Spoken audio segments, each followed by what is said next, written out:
Tay, ilang taon na po kayo? 72.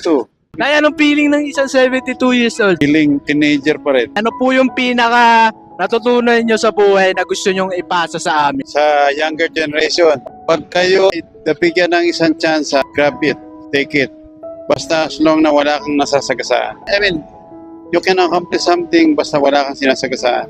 Ano po ba yung pinagsisisihan nyo sa buhay nyo na magkaaroon ng aral sa amin?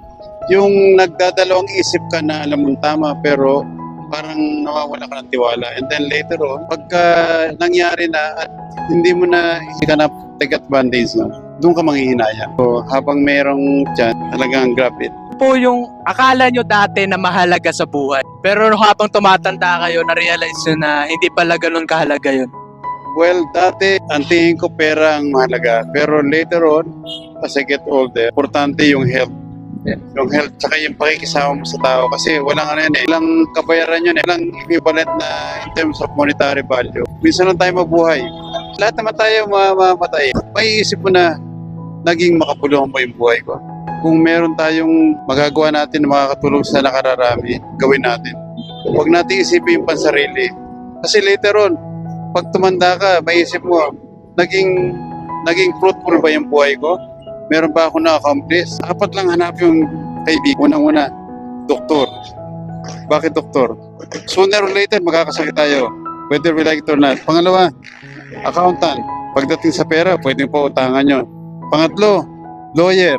Sooner or later, magkakaso tayo. The most important, pare. Bakit, father?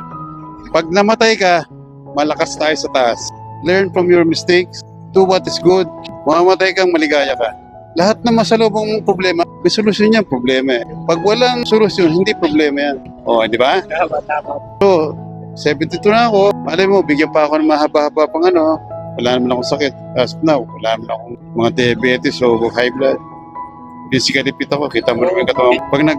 Kahit ako nagpahuli ng book, hindi mo sabing 72. Para sa mga younger generation na ligaw, ano po masasabi nyo sa kanila? Sa word na naligaw, pag naligaw ka, that means either physically or mentally naligaw ka eh.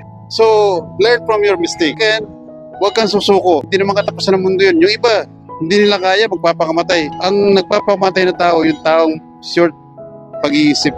Bakit yung papakamatay? Either hindi sila na palaki na maayos or something is wrong with their utak. Gaano po ka-importante na mapalaki ng maayos ang mga kabataan ngayon? Ang sabi nga na family is the basic structure ng lipunan. Pagka ang pamilya dysfunctional, parang bahay yan. Merong haligi, merong bubong, merong nanay at tatay. Pag nawala yan,